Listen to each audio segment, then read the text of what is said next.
There's nothing wrong with challenge. In recent years, there's been an upsurgence of titles that cater to an audience sick of a lack of challenge in their games.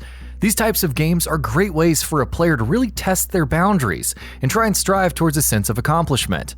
It's always a delicate balance between difficulty and fairness, though. For every mistake that a player makes, there should be a consequence. But when is this consequence too harsh?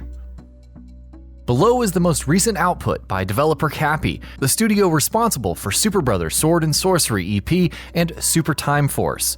Below is different from those two games in the fact that it is a procedurally generated top-down dungeon crawler. In this title, you travel deeper and deeper into the depths just for the sake of exploration. You will encounter plenty of enemies and fauna to cut down with your weapons along the way, and will find plenty of objects to pick up and craft together. You'll also die. A lot. Below is a tough game. This game is a gorgeous exercise in minimalism. The visuals manage to convey incredible depth with very little, with particle effects sparsely coating the foreground and dense fog covering up much of the beautiful pixel work until you get close enough. Music is sparse in this title, but it manages to kick in at the most affecting parts. While you'll mostly be treated to ambiance, you will find good tunes seeping through the atmosphere every so often. The UI is also unobtrusive and helps keep you immersed in the isolation of the depths. In Below, you aren't given any text prompts or any guidance. You have to figure everything out and learn the ins and outs of the mechanics all on your own. The game opens up with a boat ride that eventually leads you to a secluded island, and once you're on that island, you'll run around a bit, perhaps playing around with the crafting system, and then run into a large stone slab that you just can't get past. After fiddling about, you'll realize by experimentation that the lantern that you picked up is your means of entry. From there, your journey really starts. This is a simple title. You're trying to find the many shards of light that are hidden away deep within the depths. You have a sword and a shield as your main means of attack. You also have a bow along with arrows that you have to keep in your inventory. You'll find more weapons and armor as you delve deeper. You can find objects scattered about and craft them into supplies like arrows, bandages, or higher quality crafting items. You also have a food, water, and warmth gauge to keep an eye on. These gauges aren't too obtrusive and they're easy enough to keep full as long as you're prepared. Sources of water are spread out everywhere in the early game, and you don't even have to worry about the warmth unless you go into an area like the ice depths. The need to really keep an eye on these gauges is ushered in slowly so as to not overwhelm the player, and that's good because as well-paced as this game is, it's brutal. Below is an unforgiving game. The mechanics in place are easy to understand and you're given plenty of time to toy around with them and get a handle on them, but once you mess up, you're punished for it harshly.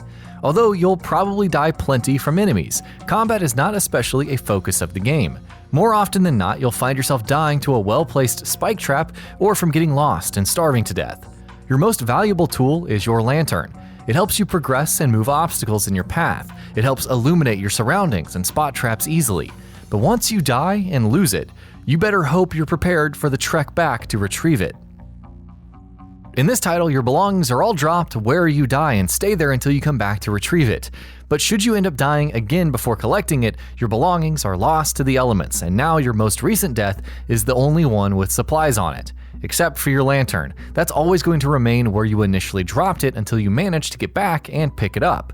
There is a means of teleportation between campfires, but it's only a one-time use, and you have to preemptively set it up using pieces of light before you die. So, in a worst-case scenario, you could be looking at a trek that has you going through most of the depths in order to grab your supplies before heading off in a whole new direction to grab your lantern, a process that could take upwards of 15 minutes. And that's only if you actually manage to make it through the areas and reach your gear safely. Otherwise, you could end up in a loop of failed loot runs that can stretch for a good chunk of playtime.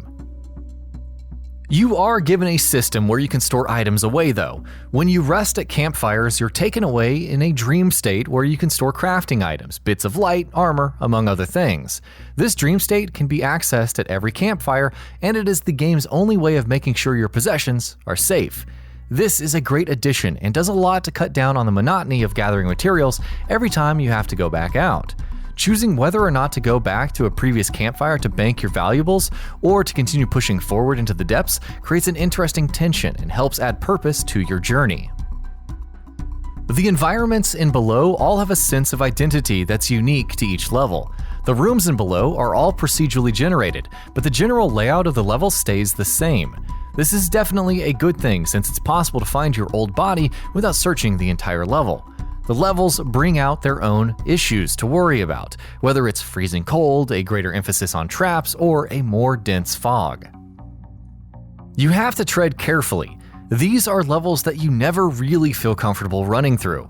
The levels are also populated with enemies, many of which drop bits of light that you can use to power your lantern. This actually ends up helping you, and when the game later starts to take these enemies away, it actually makes survival harder. The variety and pace of the levels help keep the game from feeling stale.